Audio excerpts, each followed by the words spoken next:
Merci, Président. Monsieur le ministre de la Justice, garde des Sceaux, Monsieur le ministre du Travail et des Relations avec les institutions, maa ngi leen di nuyu ainsi que vos collaborateurs, chers collègues, honorables députés.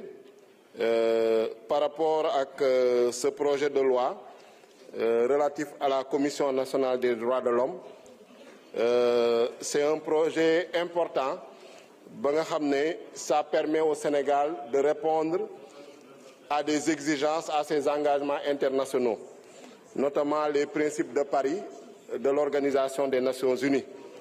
Donc, je pense que déjà, harmonisation là, par rapport à yeneen dëkk yi parce que tey suñu jëlee comité sénégalais des droits de l'homme yóbbu ko commission nationale des droits de l'homme dañuy harmoniser ak yeneen pays parce que tey soo xoolee Afrique de l'Ouest pratiquement ak Afrique sax tous les pays ont des commissions nationales des droits de l'homme. C'est le cas de la Mauritanie, c'est le cas de la Gambie, c'est le cas du Burkina Faso, c'est le cas du Mali, c'est le cas de la Côte d'Ivoire, c'est le cas du Nigeria, du Kenya et voilà pour bañ a citer dëkk Afrique yëpp. Donc Sénégal amoon na ci retard. Donc tey suñu ñëwee harmoniser par rapport aux autres pays dinañu permettre ñu jógee situation bu ñu nekk statut B dem au niveau du statut A. Donc je pense que c'est extrêmement important.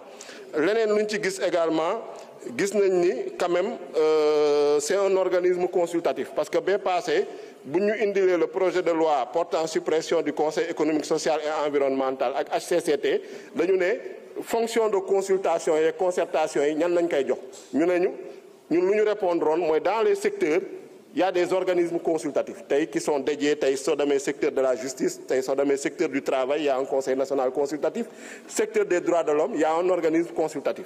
Donc la fonction de consultation, de dialogue et de concertation ne sera pas supprimée, elle subsistera et ay spécialistes ñoo fay nekk nga xam ne jëlee nañu membres yi dañuy jëlee membres yi ci 29 réduire ko à 12 c'est extrêmement important.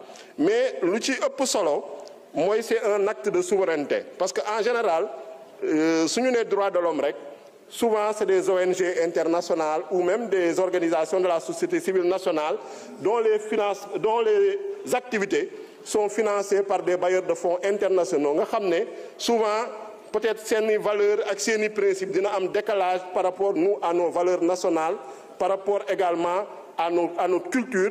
Donc c'est important de manière souveraine que nous avons notre propre commission nationale, nous avons notre propre conception et notre propre doctrine des droits de l'homme.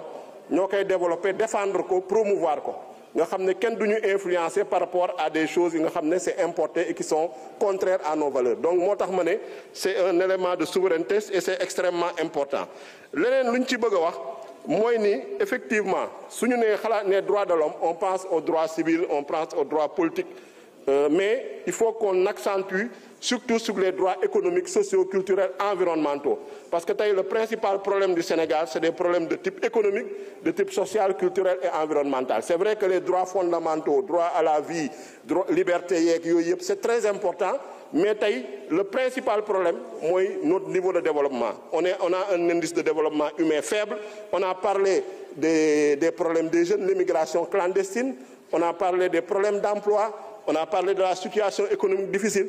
Mais si on lutte activement contre la corruption, on met fin à l'impunité, on engage en tout cas la réduction des comptes équitablement, c'est-à-dire sans distinction entre qui fait le phare ou le feu le phare, on arrivera à préserver les ressources, augmenter les ressources. Nous avons dans l'emploi, nous avons dans la santé, nous avons dans l'éducation. Nous avons nos jeunes auront en tout cas, auront de l'emploi, bourse de sécurité familiale, on y mettra fin parce que nous, notre projet, ce n'est pas d'entretenir la pauvreté, c'est d'y mettre fin et de permettre aux ménages, nous avons les moyens de subvenir dignement à leurs besoins pour être indépendants, pour être autonomes.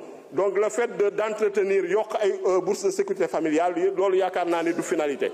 Donc c'est la bëggoon ci projet bi de wax nag nañ ko voter. Gis nañ également des éléments extrêmement importants ci amendement bi, gis nañ ci appel à candidature. Donc pour nous vraiment nous saluons vraiment cet acte-là, d'intégrer l'appel à candidature dans ce projet-là. Je vous remercie.